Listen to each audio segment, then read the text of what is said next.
Woo! Welcome to the Dagnabbit boys. Welcome.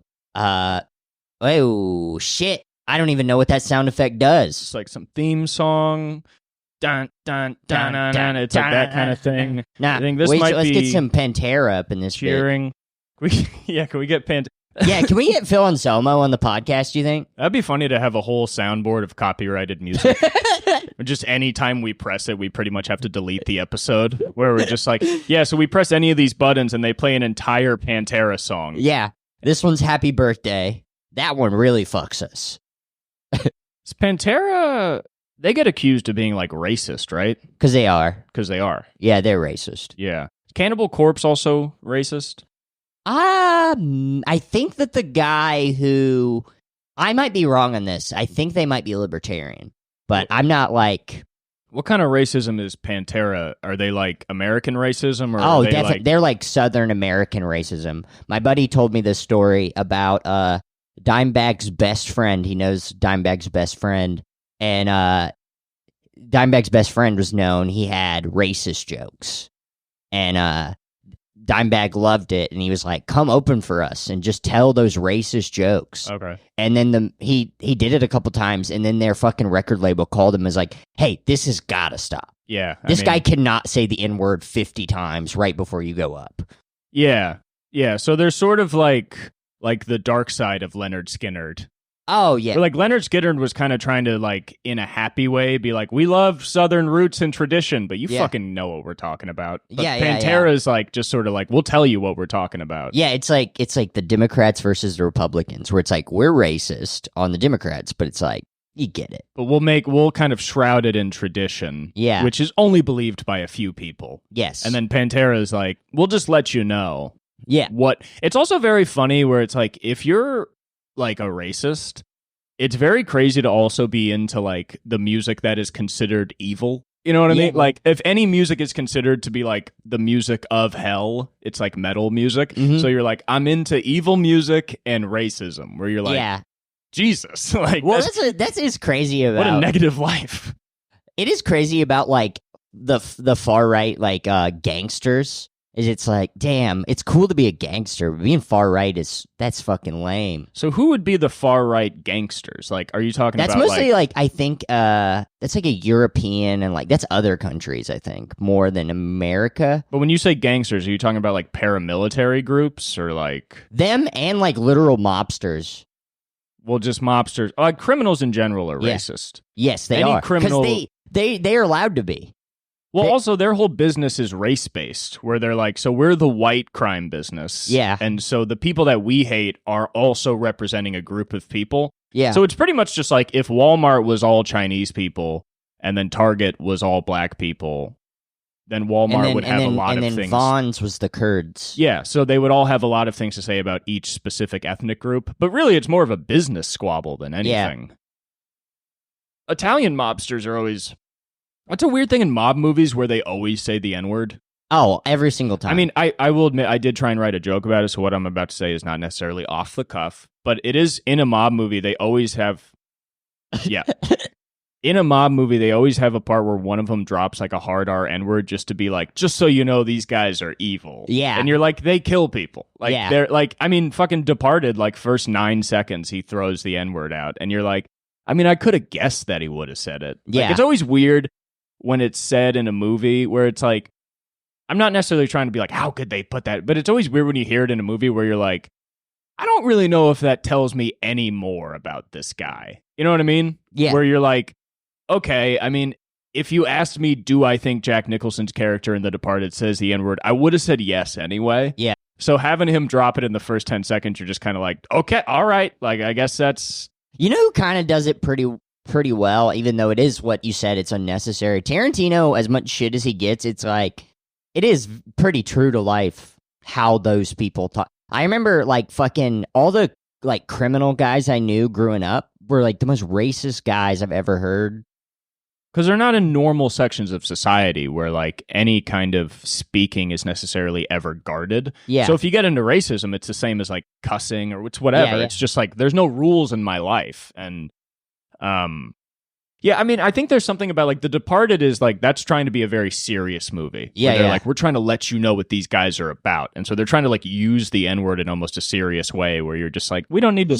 I kind of think it is trying to be funny a little bit. I mean, A little. Scorsese does love to just be funny with how stupid these guys are. Yeah, okay. That's definitely It would be wrong of me to say that he's like all his movies are like I'm not saying it's awesome. Yeah, but it's like it is portrayed in a more like where Tarantino, when he has like wild stuff, it's like, well, yeah, everybody in his movies is like a piece of shit. Yeah, like even the people you like in his movies is a piece of shit. Like one of the few characters that's like not a piece of shit is like Django. Yeah. And it's because the circumstances, it's impossible for that guy to be a piece of shit. Yeah. And then they just make him a hero, and it's an amazing, I mean, that's what he's good at, is just like sometimes he will give you a character that's only good. Mm-hmm. And it's, I mean, I think a lot of people like his movies because it's like, I think some people call him dumb and some people love him for the same reason, where it's just like he'll just give you characters that it's like, this is how you're going to think about this person. Mm-hmm. You know what I mean? Like Tarantino, like in Kill Bill, I like her. Yeah, yeah. We all like her.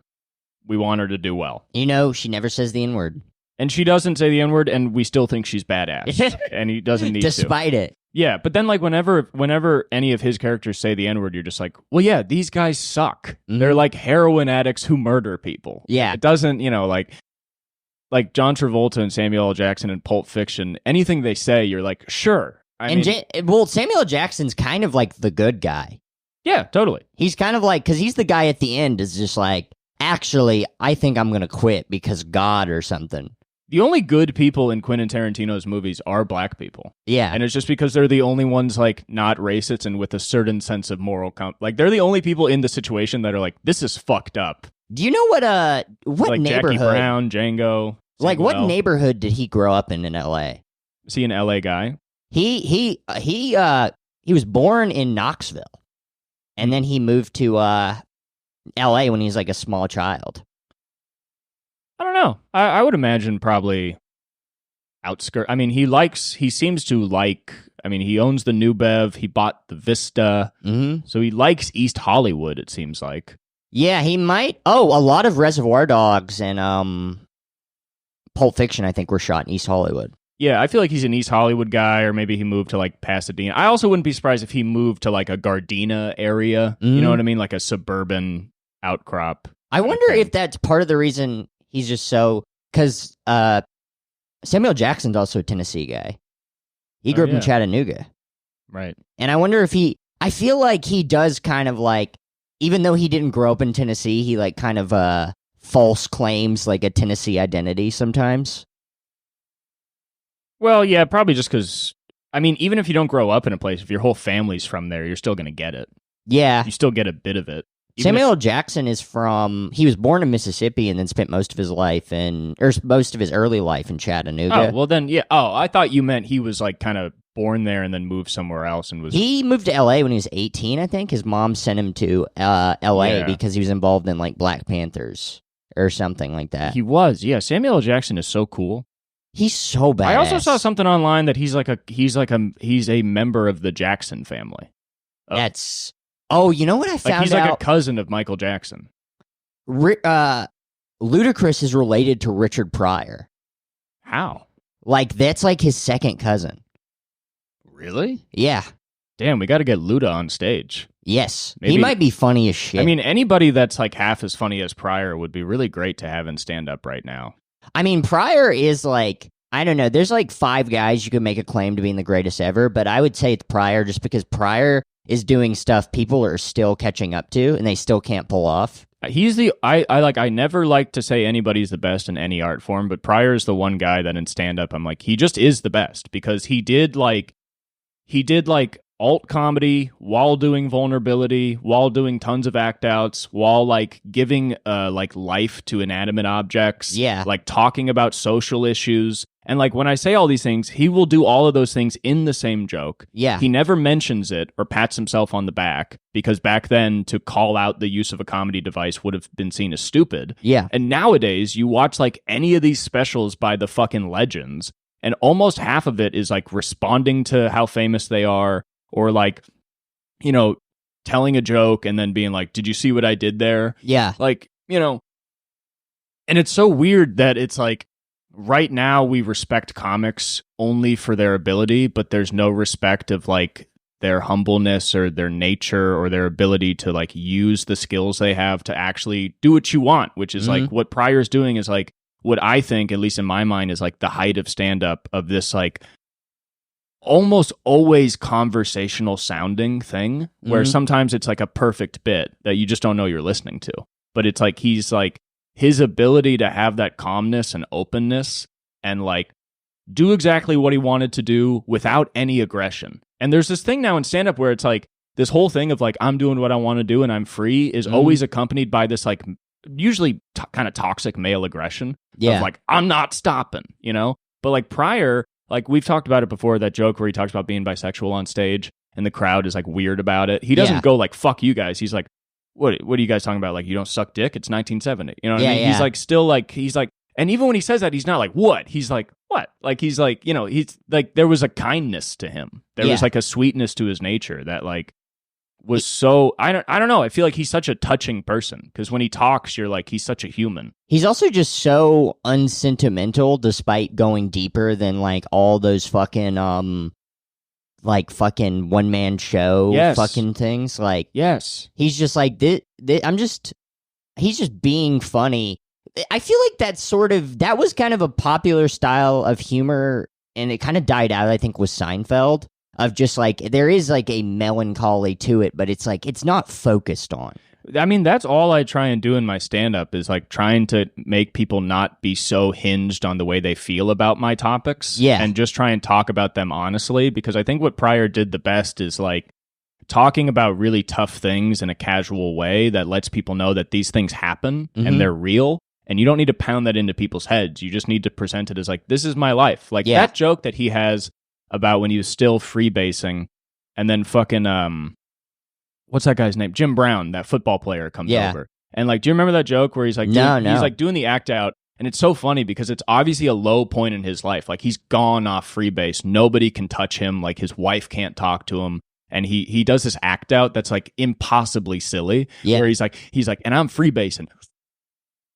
And he does it throughout the joke where he's like, and it's like, he does this perfect thing of like, to show he's crazy, he really goes for it and doesn't be like, oh, since it's serious, I'll try and play it. Like he's never playing anything serious, but he's also never lying about what he's talking about. So he's like doing this joke about like, and I'm freebasing. He's like, and then Jim Brown comes in and he's like, I ain't impressed by all your movies. He's like, I don't care that you're on the screen. You fucked up. And then he has this line where it's like, it's not even that funny of a joke, but it's impossibly, I mean, it is funny, but like parts of it are not hilarious, but it's like impossibly compelling because he has this thing that Jim Brown kept saying where he's like, so what you gonna do? And he's like, and I'm freebasing. And I'm like, what are you talking about? I'm gonna keep freebasing. He's like, so what you gonna do? And he talks about this moment that it's like, Jim Brown just keeps like treating him like a human and not giving up on him and just being like, but what are you gonna do? Like, okay. Like, you're a big Hollywood guy, you're fucked up, but what are you going to do? And it's like this moment that happened and probably changed the course of Richard Pryor's life. Like, I think he attributes getting off freebase to Jim Brown because he was the first guy. Yeah. And I think he even has another joke about him, unless I'm mixing up jokes, but he has that joke about when he lit himself on fire.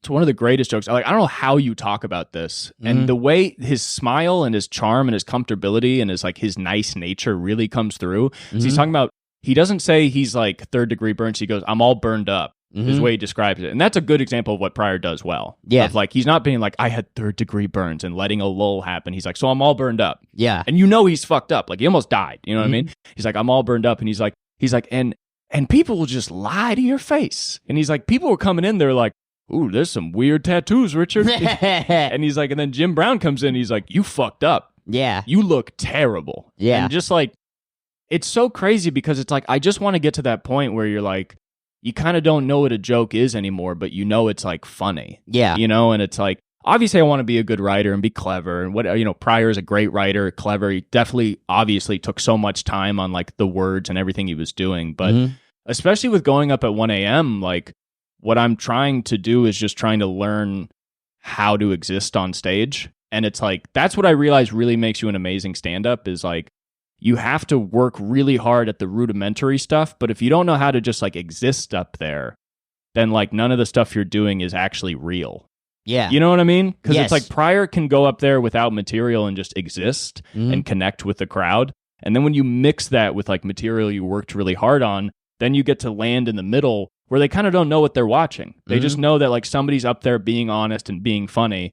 And I mean, his ability to go in and out of jokes without really ever losing any conversational like ability is amazing. Yeah. And it's like, we talked about this before. It's like it's sometimes it's hard to respect like some of the guys that are like, I want to be a joke machine, just Yeah. joke, because you're like, yeah, but there's this whole other half, which is your entire personality and humanity.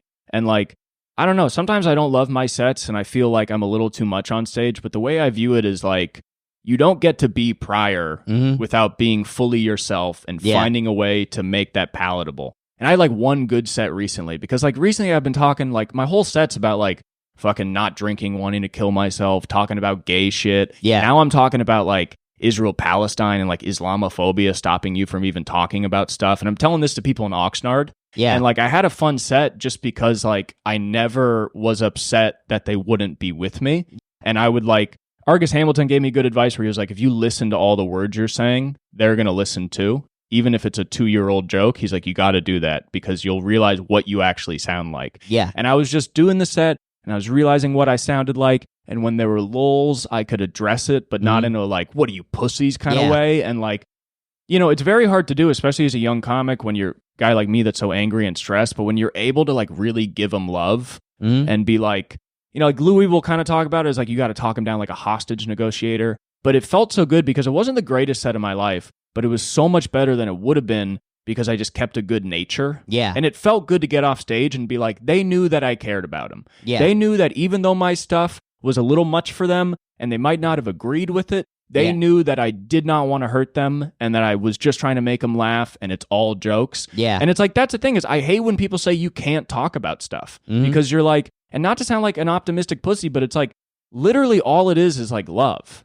It's like if you can connect and show a crowd that like you care about them, then they will have a reason to have like faith in you. Yeah. But it's a very subtle thing that like, it's kind of weird because it's almost more of a letting go than it is trying to get a grasp on anything. It's kind of just realizing the situation you're in. And it's like, I think that's a weird part about stand-up is like, you have to control the room, but you can't like grip it because then they feel gripped. Yeah. So it's like, I don't know. But yeah, you can only do it by having a calm, like loving nature, I think. It's the only way people really are going to keep trusting you if they're just like, well, he's a reliable narrator.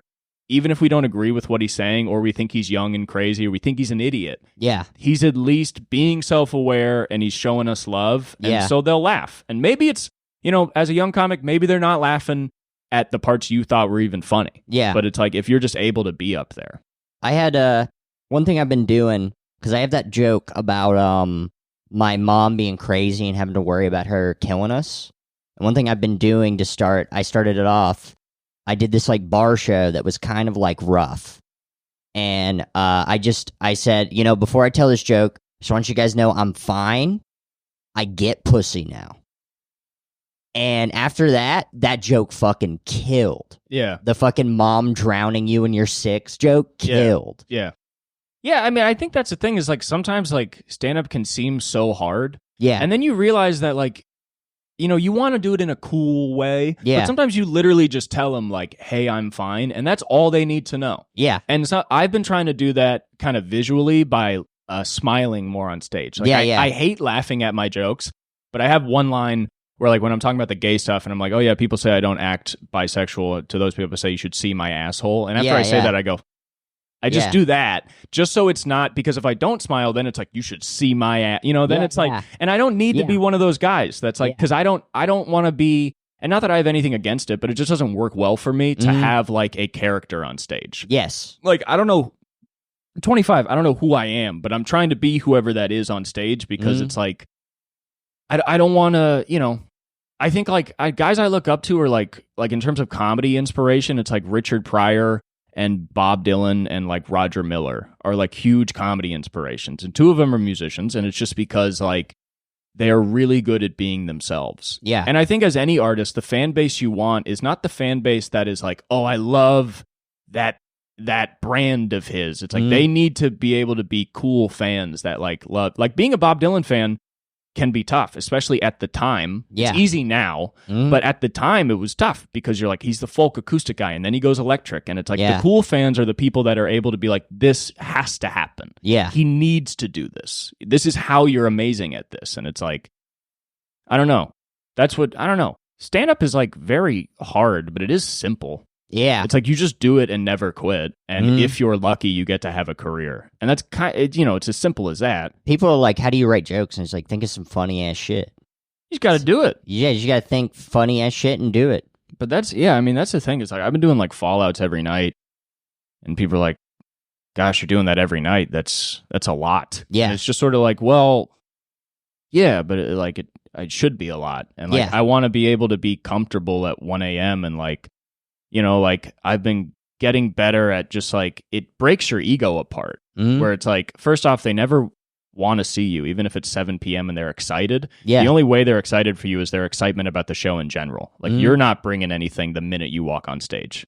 Once you start being funny, maybe you can get them. Yeah. But it's like, it's kind of learning to just be fine with like being something people didn't necessarily want to see. Yeah. But then it's like, the only way to get out of that is to either be fucking insane, like some late night guys do, or to just be like, I have to be really interested in what I have to say, and I have to present it with love and not be like resentful that they're too tired or drunk to maybe get on board with everything. But yeah, part of like the going up at 1 a.m. has been a good lesson in the process of like, oh, you're learning a lot of things you don't know you're learning. You don't feel you're learning. Like a lot of those sets, I'm just learning to eat a shit sandwich. Yeah. That's all it is. But then it's like, I'll go to a other shitty show that's like a little better tasting of a shit sandwich, and I'm like the only comic eating it happily. Yeah. And people are like, why are you fucking like excited to be here? It's like, because this fucking tastes better than like the others. You know what I mean? It's like, you have to.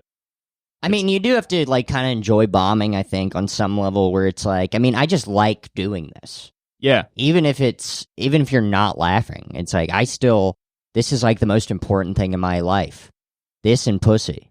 Well, yeah, I mean, that's the thing is like people complain about stand-up, and it's just, the funny thing is, it's like, I'll get off stage and be like, I should quit. I'll never fucking do this again. And then I'll go to a Fallout like 2 hours later because it's just like, literally, what the fuck else am I going to do?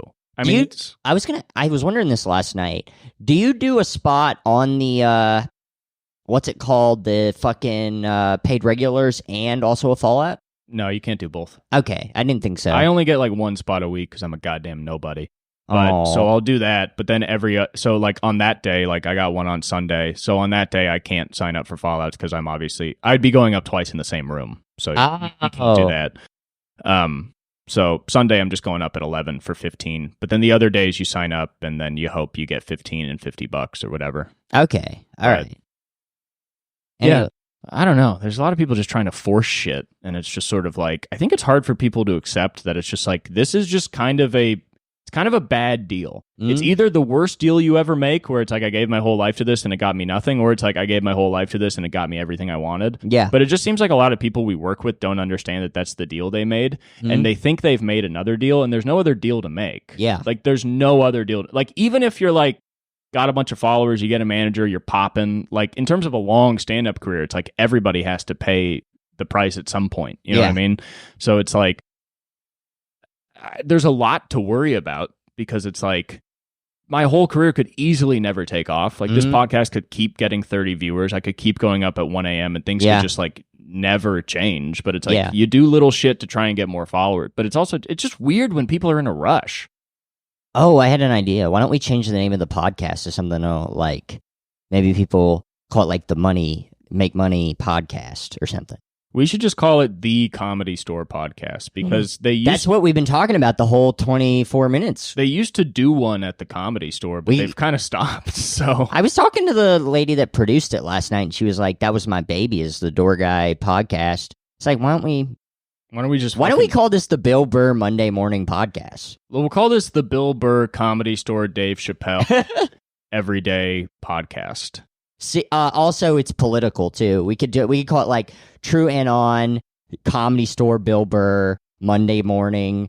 Well, we could say Thursday morning. We put this Thursday afternoon. Yeah. Well, you were involved in some political violence last night. I was attacked by a Kurdish man last night. Yeah, you had a Kurdish attack was waged on you on the way home. Yes, on the way home last night. It was 1 a.m. I was driving in my car, and a Kurdish car behind me rammed into me. It was a car somehow made by the Kurds, which are a stateless people. So I don't know how they're able to make cars. So the car rammed into me, and I remember rear-ended, right? Yes, I got rear-ended. You're sitting at a stoplight, and you just got rear-ended. Is that what happened? The light had just turned green, and he smashed right into me. Sick. He was ready to go. Yeah, he was so ready to go. He's like, this guy's gonna launch. You know when somebody hits you, and at first you're like, "Is this my fault?" Yeah. Like you start being like, "Am I at fault for this?" Were you kind of moving? I was about to start. Begun to move. Yeah. That's probably what makes you feel like that. Where you're like, well, I started to touch the pedal. Yeah, and this guy smashed right into me. And this guy came from the back, so this could be my fault. This Kurdish car. Yeah, so you texted me after I dropped you off, and you said a Kurdish man rammed into the back of me. What? So like he rams into you. He gets out the car. You said he was very nice. So he was very nice. So what happened was we both have our hazards on, and I pull to the side, and he's not moving in the car. So I was like, fuck, did he hit his head up against the steering wheel and die like a Kurdish dog? Right. Wait, never mind. We're not allowed to say stuff like that about the stateless people. But I came out and I was yelling, "Hey, Kurdish dog!" Right. Okay. Yeah. All right. And I thought, maybe he'd been hurt or something, so I got out to go, check on him. And then he pulls over, and I was like, "Oh, thank God, the guy's fine." And he fucking comes out, and he's like, "Excuse me?" He said, "Excuse me." And then I was talking to him, and he was just like, I don't speak English, Kurdish.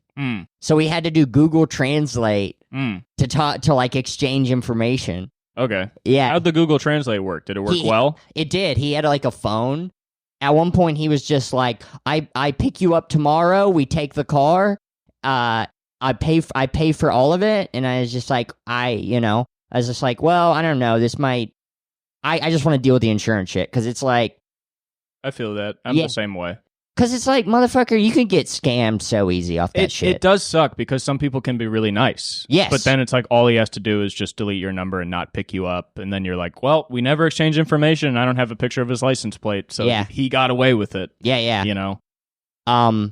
So he fucking, he was like, kept saying, "Excuse me," and saying, "Bro." The only words he seemed to understand were "excuse me, bro," and "insurance." Bro's big in the Middle East. Yes. They know what bro means. At one point. They're bros. They're all bros. At one point, I was just like, I just want to make sure I don't get, make sure this gets paid. So we got to do the insurance. Because he was just offering to give me the money. Yeah. And he was just like, he did the Google Translate.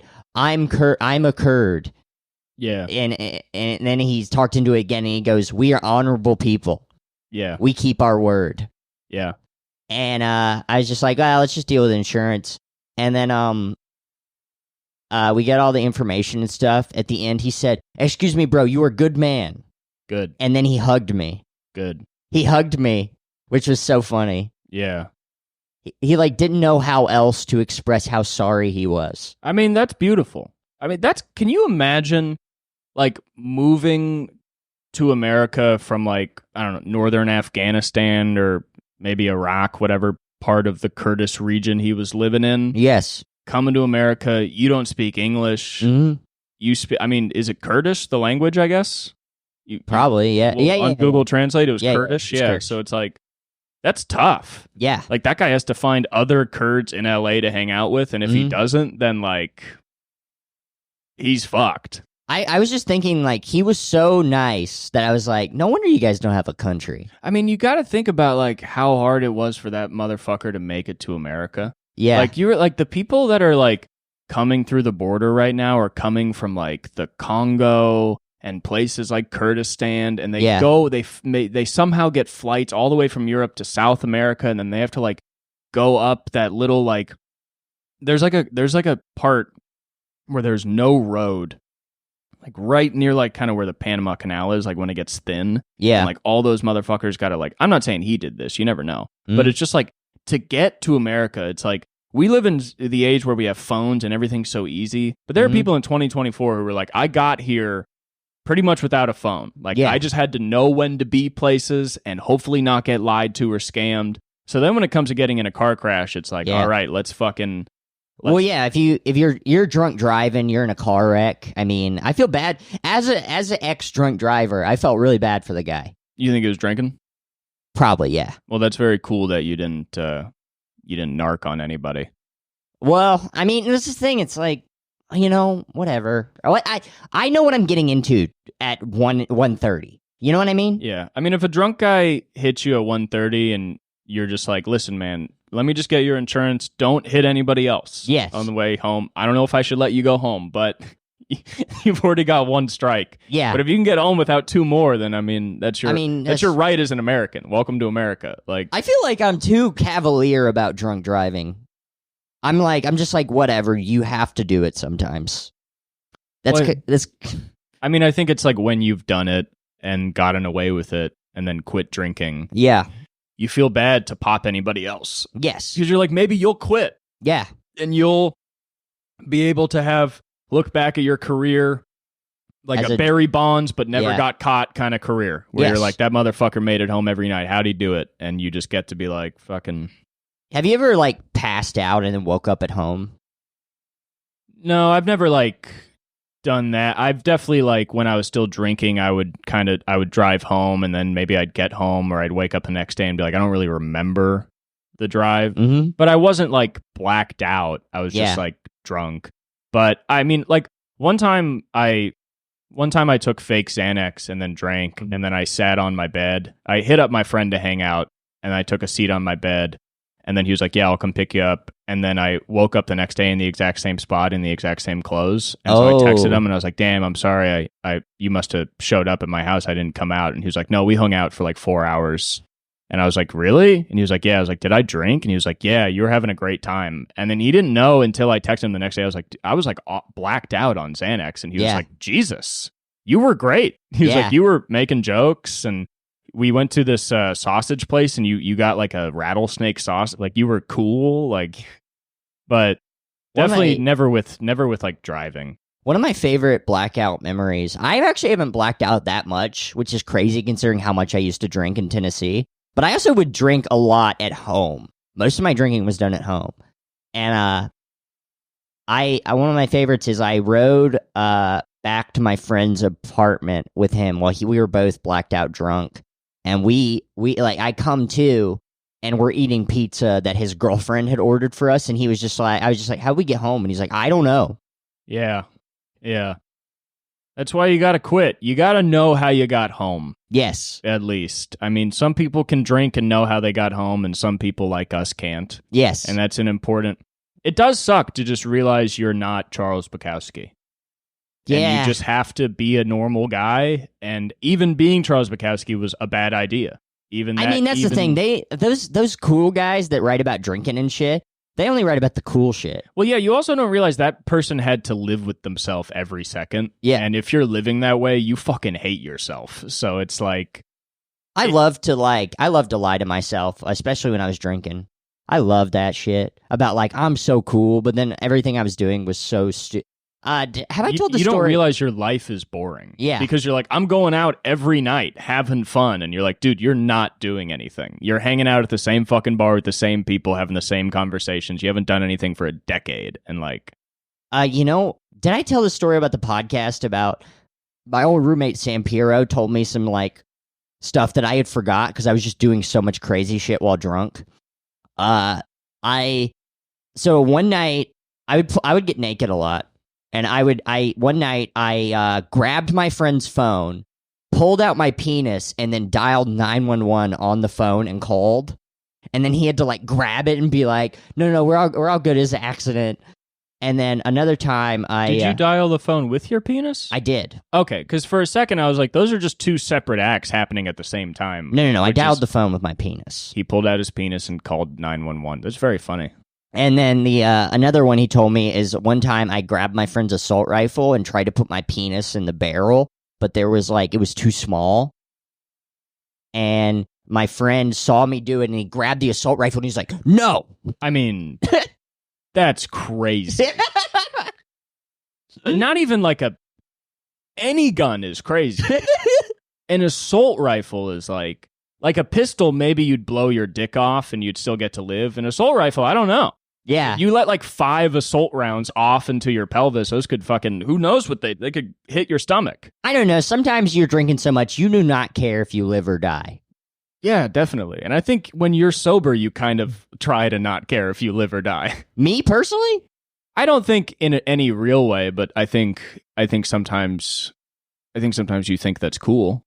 I don't know if you even want to. Defense. I'm not trying to get on your ass about this. No. I don't even think you want to think it's cool. No. I think there's a part of your brain that thinks it's cool.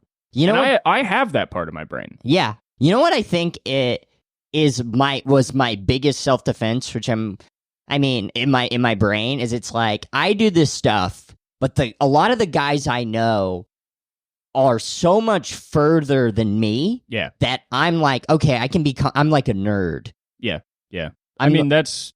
That's how it happens. Because I used to have... That's why who you hang out with changes a lot. I used to have this buddy back home. He had a gun. We would do so many gun bits. We'd be like doing coke and playing with his gun. I remember he told me that he wakes up his roommate, who I'm pretty sure he works with. He would get up and then take his gun and put the gun in his roommate's face while he's asleep until he woke up. Oh, you told me about that. Yeah. You can't do that. Yeah, you can't do that. It's so funny though. It's like I have to.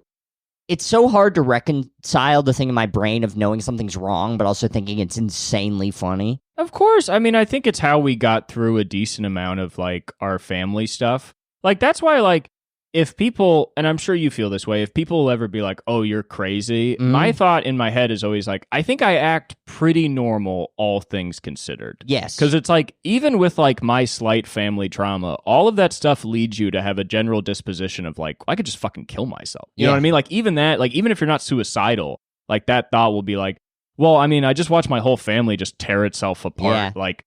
Like that. Like it just happens so quickly. So you're just like, you have your value of life like increases and decreases in different ways, where you care more about some stuff, but you also realize the fickleness of everything. Yeah. So then that's why you act a little like, we'll act a little crazy. And then other people will be like, why are you acting like that? And you're like, well, this is the world we live in. Yeah. But then that's weird because they don't live in that world. So you don't know what world you live in. And you just have to try and live in a world that's like healthy, which sucks because like a lot of the lessons and stuff are just like, well, fucking why? Yeah. But it's also like, that is a thing that I struggle with sometimes, is like I have the knowledge that like I have my perception of the world that's been shaped by how I grew up, and I also know that most people, maybe not even most, maybe like 60% of people, 60% probably about, don't have that same view. They just don't, and it's like, all right, I'll act insane sometimes, and then I'll feel bad about it because I made somebody feel weird, and then I'll also just think, well, they just also don't perceive things the same way. But it's also like, yeah, but I can't act crazy too. Yeah, it does suck because the 60% you're talking about, they are much less adept to reach across the aisle and see where you're coming from than for you to see where they're coming from. Because where you're coming from and where I also come from a lot of times is a less accessible place. Yes. And usually just seems bad. Because with a guy like me, they're like, oh, that's so angry. You know what I mean? And I never promote the anger, but there's also just an extent to which it's like, yeah, but I think it's weird how much is lost on you. Like, that's kind of what I don't appreciate about some people and the way they think of like, okay, I understand your judgment of me. Yeah. I don't even need you to like me or think what I'm doing is good. What I don't like, though, is your kind of refusal to admit that it makes any sense that I'm doing this. You know what I mean? Like, that's kind of what I'm talking about, like, with, like, watching the news and stuff. It's just, like, there's, like, this kind of weird, like, well, I don't like that. And then it's like, well, yeah, but if you don't, there's still a conversation to be had. And sort of there's a lot of like, oh, well, I'd rather just not, you know, like it's the whole I'd rather just not, I think is what Pryor fought against really well. Yeah. But he did it like with love, you know, because like he has that joke about getting pulled over, and he starts it off by saying like, I was going on a date and I got pulled over because a black dude stole a car 3 towns away. Yeah. So the cop took me out of the car, started patting me down. He said, is that a gun? I said, no, that's my dick. And then I got back in the car and she was like, oh, well, where are we going to eat? And he's like, bitch, we going home. He's like, who the fuck wants to go out to eat after that? And then he talks about like police profiling with the guy across the street, like sexual humiliation of black men that's been done by police for forever. And then the residual mental effect that kind of violation has on people. Yeah. But like the whole time you're hearing that joke, you're not thinking about it. So it is tough, especially, I mean, you think about a guy like Pryor, his life was way crazier than ours were. You know what I mean? I mean, it's like his mother's a fucking prostitute. He's like raised by his grandma in fucking Peoria, which is like still one of the shittiest places ever, you know? And it's like, so it's like, and he's a black man in America in the 60s. So his entire life is like way more than we could ever understand. The minute he walks in a room, before he's even said a word, people are like crazy, you know, like wild. We can't trust him. He's you know, and then he's a black guy that's like not fucking Bill Cosby. Yeah. And for years he was trying to be Bill Cosby. And it didn't fucking work. And the minute he wasn't Bill Cosby is when shit started to work. But he didn't do it with anger. He did it with love. So it's like, you know, I think what we're realizing as like young guys with like maybe sometimes like confrontational dispositions, or at least like, you know, sort of maybe not based on like keeping it nice and pretty kind of disposition, is like, you really have to remember to still actually be a nice guy. Even if you're talking about those things, it's like you still need to follow the general rules of like, well, just because like some shit happened to me or made me think differently doesn't mean that like I understand something other people need to understand. And even if that's what you believe, then okay, how are you going to make them understand it? It's definitely not by yelling at them. You know, it's by like, and it is really tough because it's like you have to heal yourself before you can like really stand up for what you believe in on stage. Because if you haven't healed from it, or you don't have a healthy view of it, then you're just going to go up there and yell at people and be angry. Yeah. And then you're going to be one of those comics that's like, these people don't fucking get it. Yeah. You know, and it's like, you talk to like I was talking to like Eric Griffin, who I get to feature for, and he's been doing comedy, you know, probably 30 years, something like that, maybe 25, you know. But he's a headliner. He knows what the fuck he's doing. So I asked him when he got off stage, because he had a good set. He always has a good set. You know, he always knows how to. He's just at that level where you don't bomb anymore because you've done comedy enough that you can make people laugh. So he had a good set. So I asked him, I was like, when you get off stage, like at that point, are you like, whoa, that was a good set? Like, do you still have that? And he was like, yeah, but it's more in the way of like, did I have to work really hard or were they cool? Yeah. Where it's like, you don't bomb anymore because it's either like, okay, am I just going to be able to go up there and like do my shit and you guys are with me and I'll just be able to crush?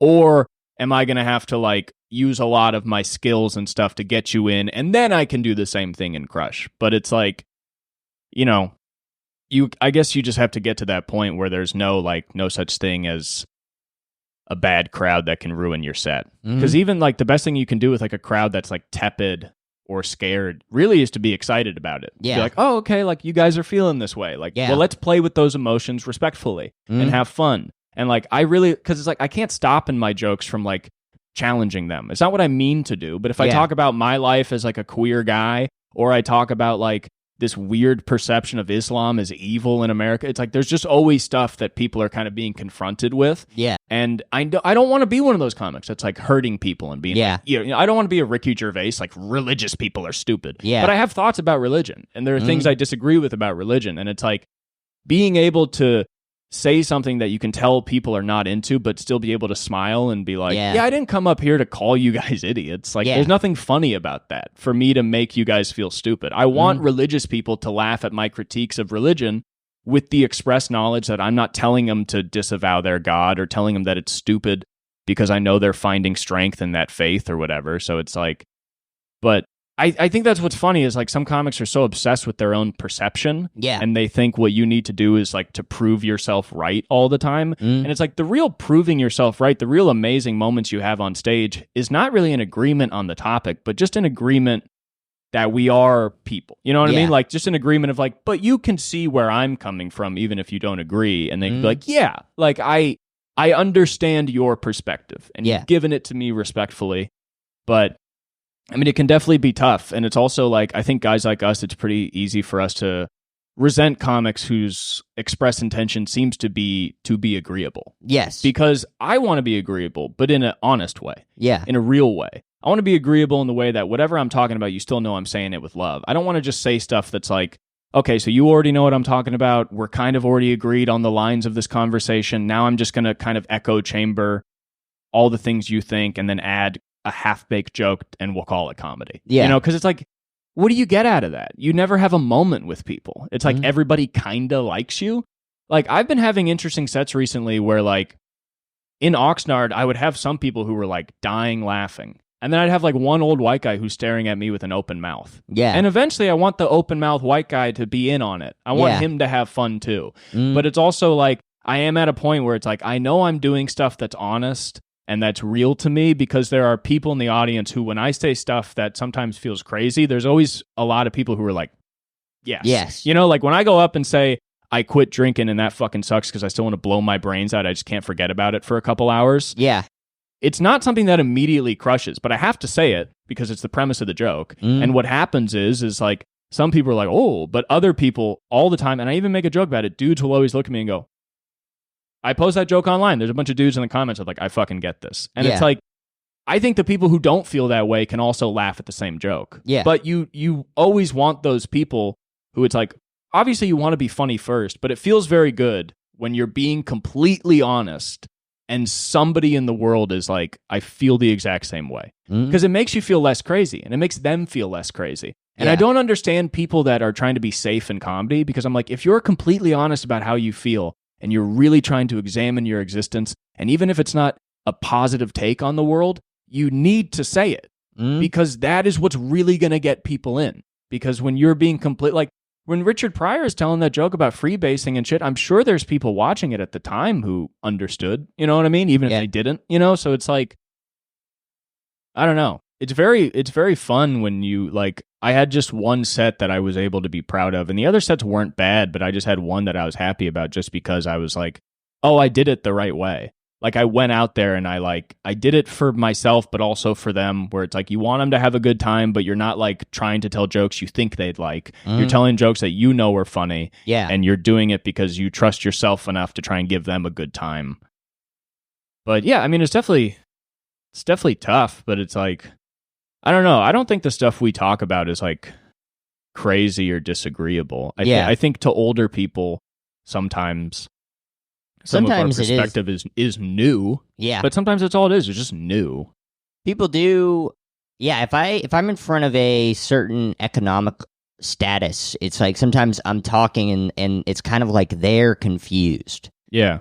They're confused that a white guy is talking about dealing with like people that doing heroin and where they grew up and like all sorts of shit like that. Do you think it's also like, do you think like old, probably racist white people, when they see a young white person talking about heroin, they're like, whoa, this is bad. Yeah, yeah. If this was a black guy, it's what I expect. But a white guy, this is bad. I definitely think that there is like, I feel like that rich white people are racist through working class white people, because they're kind of like, but we're supposed to be the good ones, and you had to deal with all this. I mean, that's like the issue with the term white trash. Yeah, that's why people don't like saying it. And I'm fine with that. You know, I'm fine with the term. It's because it's like, what else do you say? You know? Yeah, but it just implies it's better than junkyard boys. It's better than the junkyard boys. Yeah, of course. It's just the only issue is it implies that like, well, there's no such thing as black trash. It's all trash. But we call it white trash because there's good white and bad white, and everything else is just bad, so there's no delineation needed. Yeah. And that's what's going on in those people's heads where, it is. It's almost like to them, they're just sort of like, you're not supposed to exist. Yeah. You're white and poor? Doesn't make any sense. What the fuck? And it's like, we won. Yeah, and it's like, well, your system actually fucked over white people too. Yeah. So it seems like it kind of just fucks over people without money. And that's how you have all these poor people. Yeah. And we're fucking up, man. We're freaking messed up. It is such a weird balance to just like be so upset about things and then realize like you can't always talk about it on stage. Yeah. Or at least not in the way you want to. You know what I mean? Just because like, especially with like reading books on like the history of the Israeli-Palestine conflict, like it's such a fascinatingly frustrating topic, you know? And I think anybody, a Zionist or an anti-Zionist, would agree with that. Like whatever history you believe, you would agree it's like fascinatingly frustrating and shocking and like demented, and you just can't believe it. Mm. And it's like, especially nowadays, if you're reading like anti-Zionist or just, critiques of Israel nowadays, when you express it to other people, people think you're some sort of anti-Semitic conspiracy theorist. Yeah. When really it's like, I feel just as bad as the Jews as the Palestinians in this situation in terms of the long-term safety of each people. Like, they're both so threatened by the actions of Israel. But, it's tough because it's like, I have a lot of feelings about it, and they're all genuine, and they're all based in just like, it makes me very sad. And there's, there's no group of people in their entirety in this situation that are evil. There are small groups that are like doing some shitty fucking stuff. But it just sucks because it's like, I have all these feelings about it. And to me, it's such a good thing to talk about in comedy because you're like, it's just so crazy. There's so many different sides to this. Like, it's such a, can you believe this is happening? But it just sucks because it's like, many people have a lot of different thoughts. Like, this is crazy. I won't say who, but I was at the Comedy Store. I was telling a joke at 1 a.m. and I had this one part where I just say, I'm learning a lot about Islam. And then somebody I work with in the room went, "Oh." And I said, "Did you just go, to Islam?" And they go, "Yeah." And I go, "Why?" And I was like, kind of seems like this person I know thinks Islam is evil. And then they literally go, "Well, yeah." And then I was like, well, I guess my friend is Islamophobic. And it's like crazy because I'm a secular guy. I don't believe in a God, but it's like, you realize like there is such deep Islamophobia. Yeah. That is so just rudimentarily evil. Most people in America believe, even if they consider themselves liberal moderates, consider Islam to be an inherently evil thing and that it drives evil actions. And it is no more patriarchal than any of the other Abrahamic religions, or all religions for that matter. I mean, even fucking the Dalai Lamas, like, they're not letting fucking ladies do it. You know what I mean? And even he was like the only lady. They can't let a lady suck a little boy's tongue. Yeah. I mean, the Dalai Lama said, like, if the Dalai Lama was a lady, she'd have to be ugly. Like, it's like, like, literally, they're all fucking pieces of shit. Like, any Orthodox religion, you will always find women being subservient to the men. That's just a part of the belief.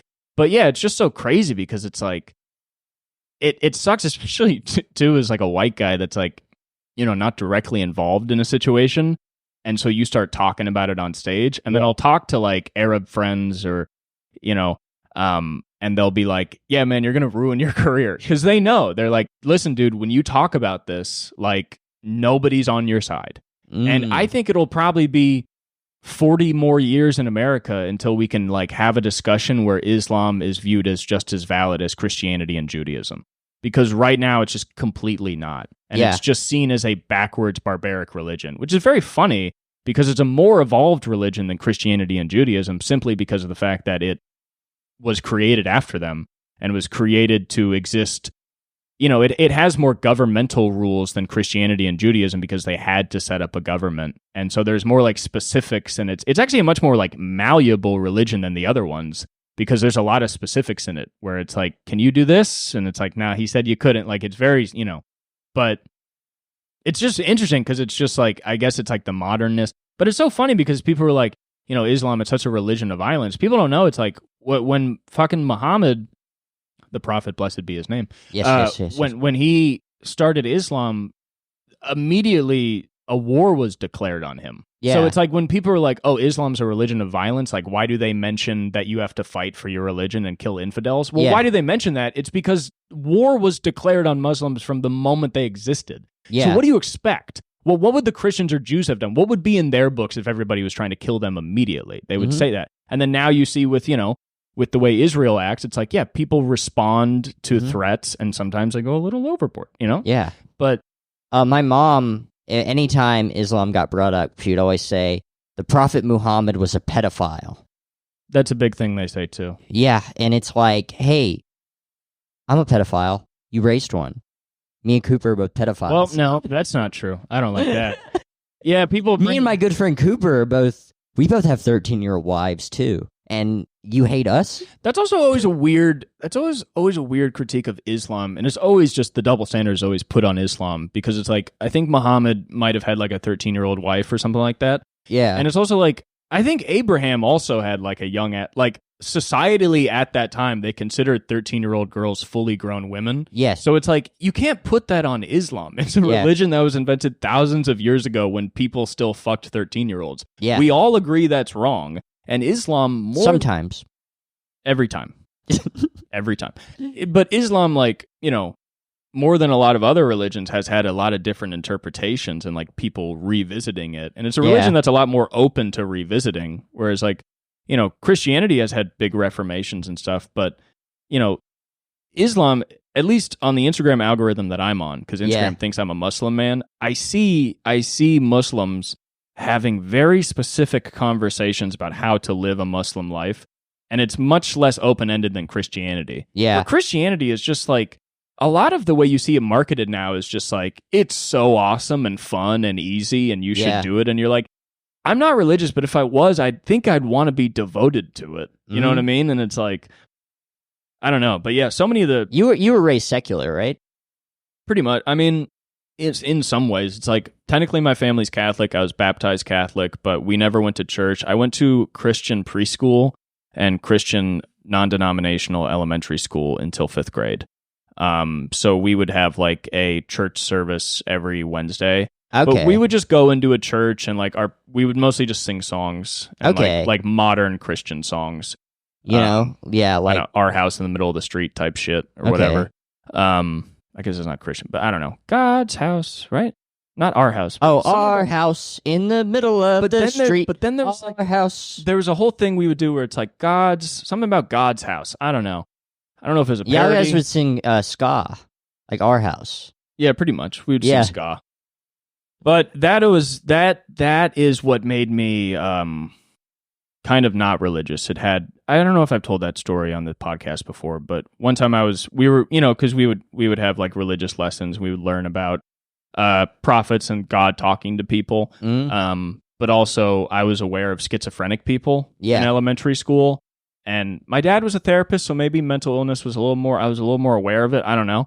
But I remember I was just playing with my friend David, and I was like, well, what if all the prophets were just schizophrenic? Because we have people on the streets today that walk around and say they're God or Jesus, and we don't believe them. So why did we believe them? And I remember I just asked my teacher, and she kind of paused, and she was like, well, that's why we have faith. And that's kind of always been my issue, is just like faith has never appealed to the way my brain works, where I don't like leaps.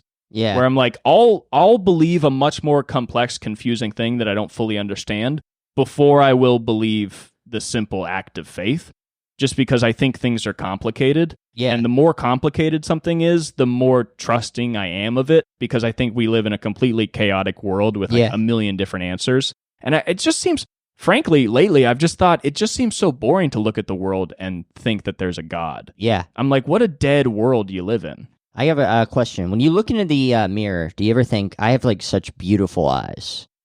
No. Do you ever think like, I'm a handsome man? Yeah, I'll think that. Well, that's faith.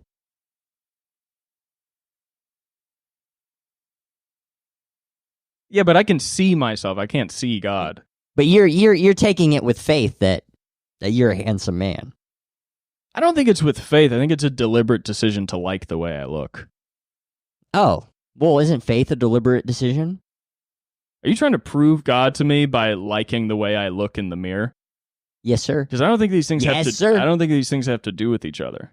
I'm just saying, like, listen, I will give you the fact that I believe we live in a subjective world where there's not really an objective truth to be found, and you can just sort of only ascertain an understanding of the world as much as you can. Yeah. And because of that, I find that faith does not do a good job of fitting into that world and answering those questions.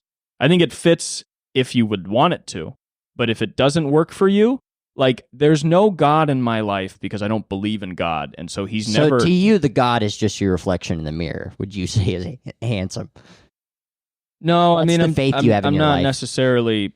I don't Do you really... flex in the mirror? I have. Interesting. Yet you don't believe in God. Yeah, I don't think this argument makes sense. I'm just saying, like you look at yourself, right? Cooper lied. It just doesn't prove faith as a reliable belief system. I'm just trying to understand how you think right now. How your brain works. Yeah, but you're acting very aggressively. And it kind of seems let like me slow down. these questions are Let me asked slow down. Okay, slow down. Slow down. All right. Dear Cooper, how can you not believe in God, yet you can believe in the holiness of your own appearance? Why did you say holiness of my own appearance? You said you look at yourself. You realize that is like a very, very bad argumentation style to try and add a Christian belief into my own belief so you can compare it to Christianity. Like, all right, let me rephrase it. Okay. Cooper. Yeah. Dear Cooper. Dearest Cooper. Yeah, why is one it of my closest friends. Yeah. Why do you worship your own image? I don't. Yet you don't worship the image of our Lord. Yeah, see, this is the thing Christians do a lot where they're like, you worship these other guys. I believe in really not taking things too seriously and just kind of maintaining an open curiosity about life. I mean, I'm not even an atheist. We've established 3 things today. Your 3 gods. We've established your 3 gods. Richard Pryor. Traumatic family experiences. And your own self. Yeah, with Richard Pryor, I look up to him. You would consider him an idol. No, I look up to him for his humanity and for his vulnerability and for his flaws, and it's what I like about How the long world. ago did he die? Died in the 90s, I think. Would you say his Maybe early he 2000s. still lives on? Would you say that his achievements still live on? I think he's influenced a lot of comics. See, here's what you're trying to do, which is what you guys always try to do. You're trying to deflect my question. No, you're trying to make this a argument where God fully exists, and you're not really able to have the argument where we're questioning, or at least leaving the question open of whether or not he exists. You're kind of coming from like, so God exists. We're friends, right? Yeah, we're friends. You like me. I like you. Yeah. We respect each other. Definitely. Yet, but that's different than God. Like liking a friend of yours that, as far as you know, exists and exists as it's as real as anything else in your life. Even if you're a figment of my imagination, you're as real as anything else. People thought you were crazy last night at the Comedy Store talking to somebody that doesn't exist. So you don't exist? Possibly. Okay. What does this have to do with God existing, though? I'm just saying. I mean, that if anything, I'm making the argument that your brain. How can you? Your brain is not a be all end all. You know what I mean? Of course. And that I could possibly not exist, despite the fact that you could see me. Right. So you feel tethered to your perception of reality, and you don't. I wouldn't say tethered. I'd just say it's the only. I would say tethered. It's the only perception. I would say have. you're tethered. I think you trust what you have as much as you can trust it. Can you not dip deep into your brain, into the spiritual pineal gland, and accept that there is a holy being? I wouldn't even say a man, a being, because he's so evolved beyond man. I just think the world is so interesting, and there's so many reasons that things happen, and I don't think. So you deny your faith?